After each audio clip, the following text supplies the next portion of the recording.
It's 4:30 in the morning, and I've got to get up. I'm a paperboy, and I've got a job to do. I go upstairs. The house is cold and dark. I flip on the lights. God, it's freezing in here. I put on my rain gear and step outside into the damp. It never really rains on the coast. At least not in the way it rains in most other places. The air is just a saturated mass of wet. You can't go anywhere without getting soaked. You may see people carrying umbrellas, but the whole exercise is pointless. An umbrella cannot protect you from the air. Even if you manage to keep your clothes somewhat dry, you'll still be wet. Your skin will be wet, your flesh will be wet, your bones will be wet. In fact, not just your bones, your marrow will be wet. You'll be soaked to the marrow. And that's just from walking in the rain. Think about having to ride a bike through it. But that's what I do. I am a Vancouver Province paperboy. Sparky, the space is your source of energy. Use it. Use the rain. Let it dissolve your self-pity. It's not easy riding a bike on streets so wet they swallow whatever light might be trying to hit them.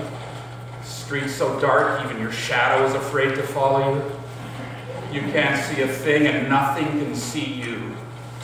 You are absolutely alone. I hate that. Forget that negative is the opposite of positive. Negative doesn't have to mean bad. Focus on the problem and you become open to a solution. Of course, being deprived of the sense of sight makes your other senses that much more acutely aware. You can feel the road beneath your tires. And your ears are attuned to a multitude of sound. The sound of your heart beating, your lungs inhaling and exhaling, the voices inside your head, as well as all the sounds around you, including whatever might be approaching. I can hear the sound of Big Dave Lady getting closer and closer on this particularly inky black morning. I'm sure Big Dave Lady can hear me. The trouble is, neither of us can see a thing.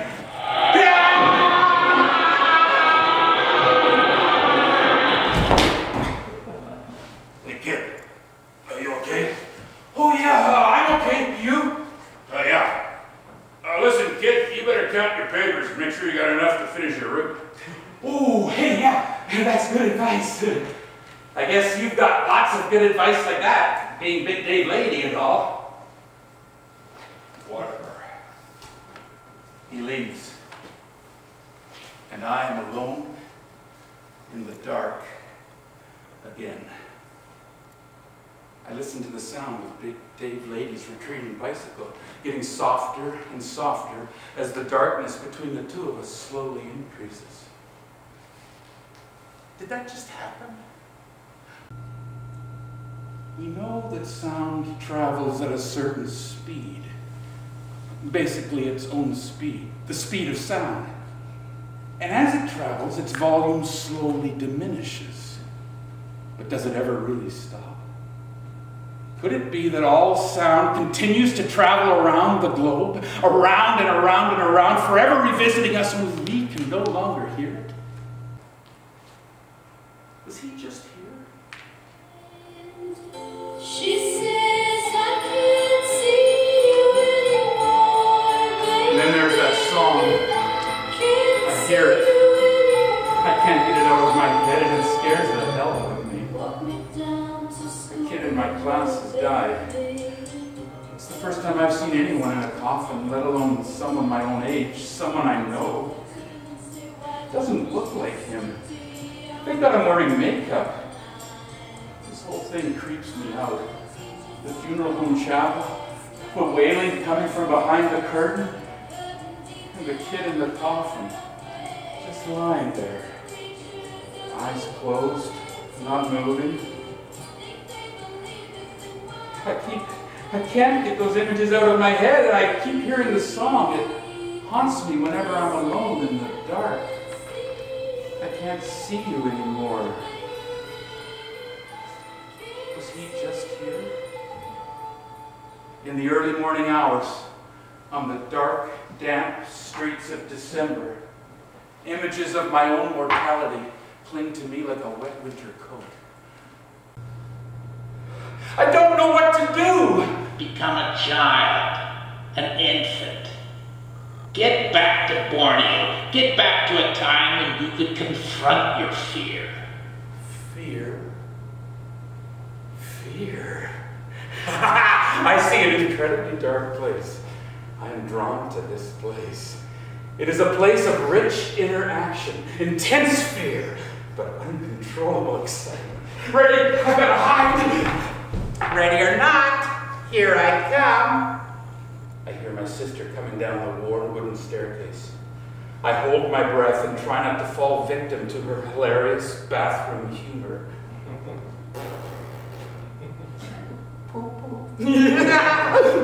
That was Donnie Johnson.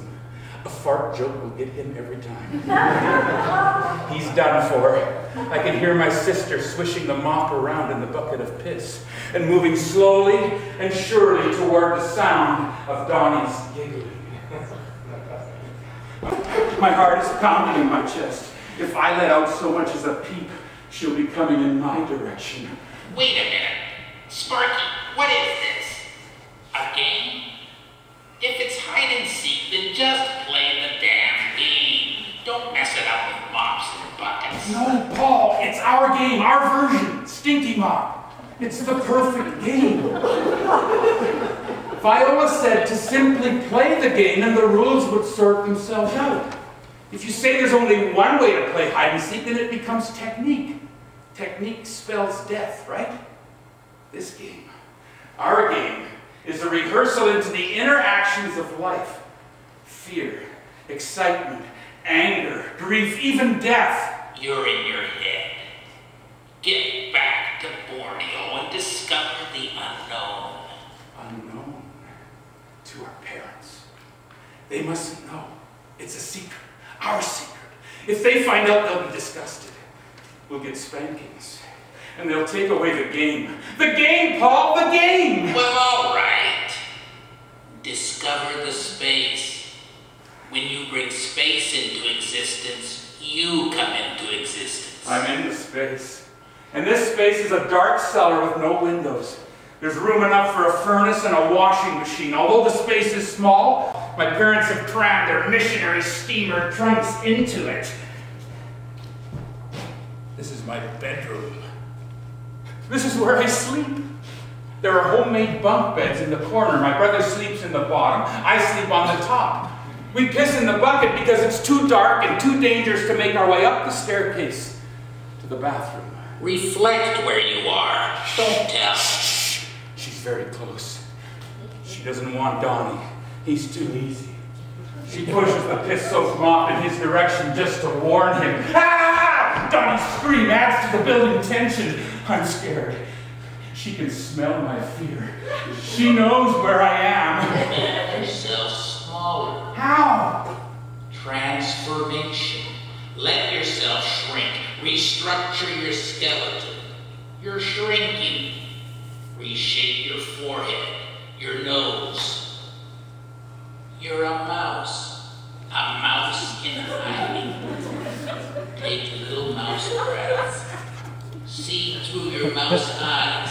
Hear through your mouse ears. Now, find a voice for your mouse. What was that? I think I found our little mouse. We actually did have a mouse. Not a pet, but a wild one that had decided to set up camp in our house. We never saw it, but we would find its little nest made out of toilet paper and such. We never thought of trapping it, that would be cruel. Besides, it was kind of fun finding the clues it would leave behind. It was a good mouse.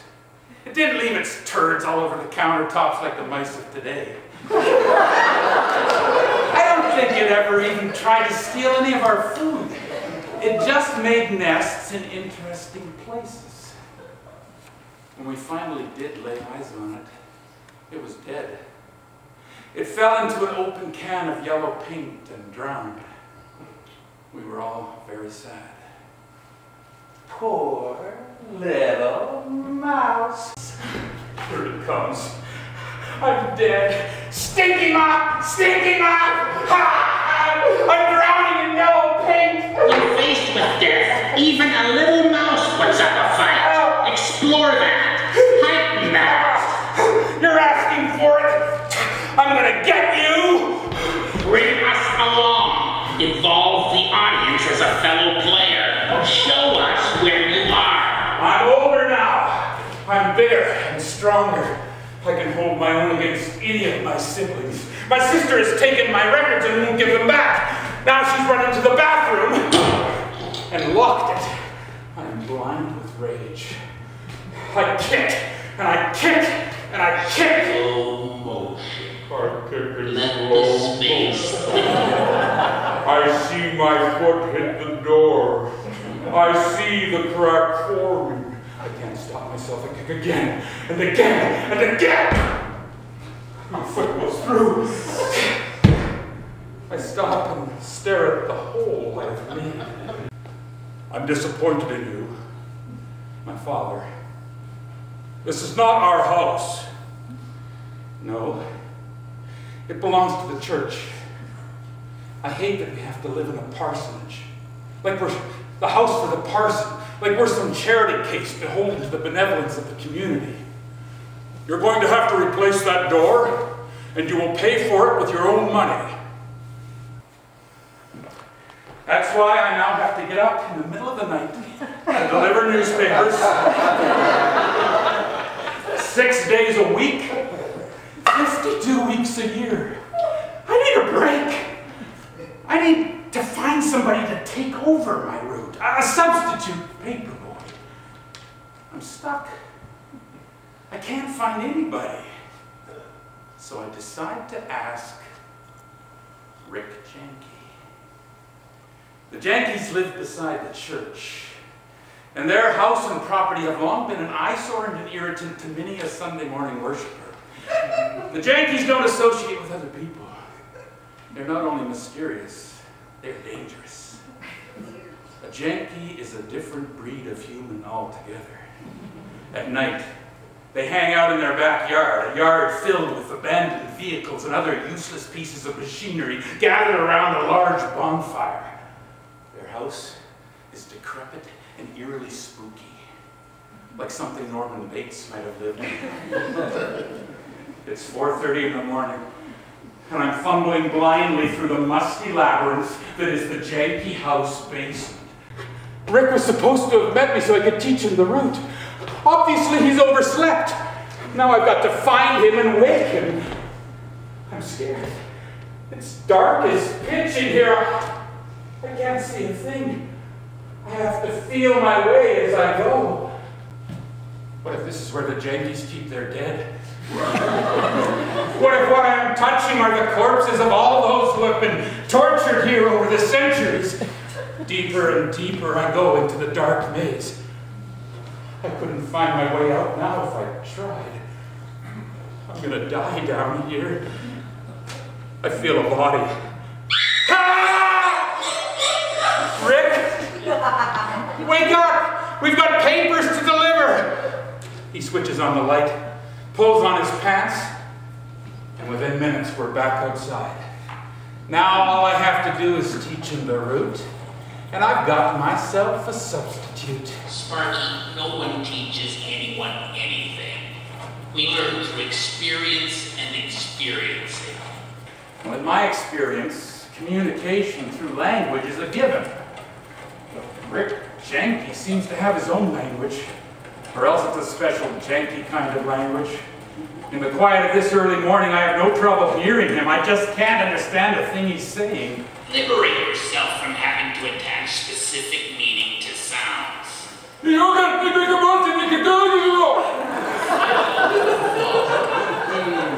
what is being said. It has something to do with someone losing their head in a car accident? Jane Mansfield, the movie star?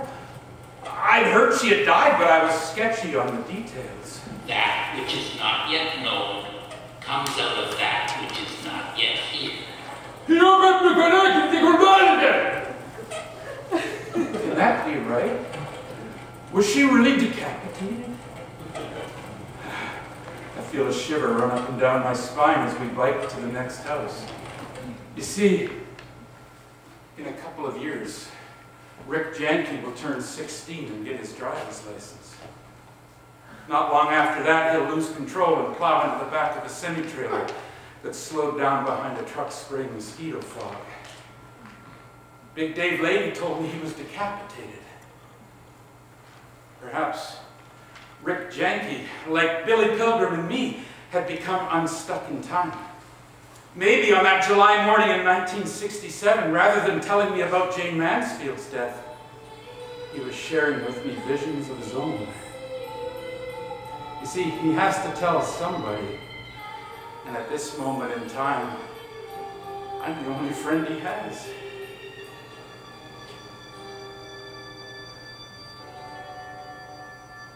Is he just here?